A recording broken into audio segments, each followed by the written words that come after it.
بسم اللہ الرحمن الرحیم۔ السلام علیکم ورحمۃ اللہ وبرکاتہ۔ پیارے مسلمان بہن بھائیوں، کیسے ہیں آپ سب؟ آئیں پیارے آقا جناب محمد مصطفیٰ صلی اللہ تعالی علیہ وسلم کی چند احادیث مبارکہ سے سماعت فرمائیں۔ جزاک اللہ۔ حضرت سیدنا علی المرتضیٰ رضی اللہ تعالیٰ عنہ سے روایت ہے، انہوں نے فرمایا، دنیا گزر رہی ہے جبکہ آخرت آ رہی ہے، اور دونوں میں سے ہر ایک کے طلبگار ہیں۔ تم آخرت کے طلبگار بنو اور دنیا کے طلبگار نہ بنو، کیونکہ آج عمل کا وقت ہے اور حساب نہیں، جبکہ کل حساب ہوگا اور عمل نہیں ہوگا۔ حضرت سہل بن سعد رضی اللہ تعالیٰ عنہ سے روایت ہے کہ رسول اللہ صلی اللہ علیہ وسلم نے فرمایا، بے شک یہ خیر کے خزانے ہیں، ان خزانوں کی چابیاں ہیں۔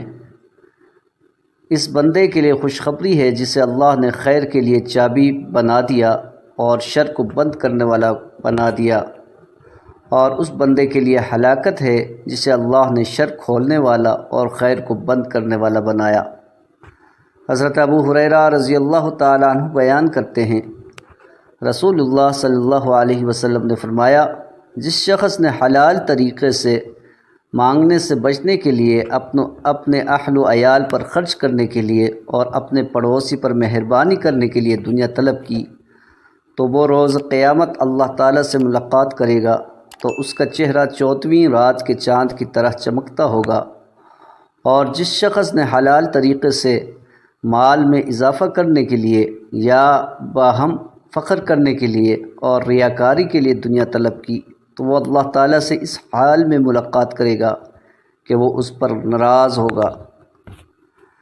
حضرت عمرو بن میمون رضی اللہ تعالیٰ عنہ بیان کرتے ہیں، رسول اللہ صلی اللہ علیہ وسلم نے ایک آدمی کو نصیحت کرتے ہوئے فرمایا، 5 چیزوں کو 5 چیزوں سے پہلے غنیمت جانو، اپنی جوانی کو اپنے بڑھاپے سے پہلے، اپنی صحت کو اپنے مرض سے پہلے، اپنے مالدار ہونے کو اپنی محتاجی سے پہلے، اپنی فراغت کو اپنی مصروفیت سے پہلے، اور اپنی زندگی کو اپنی موت سے پہلے۔ حضرت ابو امامہ رضی اللہ تعالیٰ عنہ سے روایت ہے کہ کسی آدمی نے رسول اللہ صلی اللہ علیہ وسلم سے دریافت کیا، ایمان کیا ہے؟ آپ صلی اللہ علیہ وسلم نے ارشاد فرمایا، جب تیری نیکی تجھے خوش کر دے اور تیری برائی تجھے غمگین کر دے تو تو مومن ہے۔ اس نے عرض کیا، اللہ کے رسول، تو گناہ کیا ہے؟ آپ صلی اللہ علیہ وسلم نے فرمایا، جب کوئی چیز تیرے دل میں کھٹکے تو اسے چھوڑ دو۔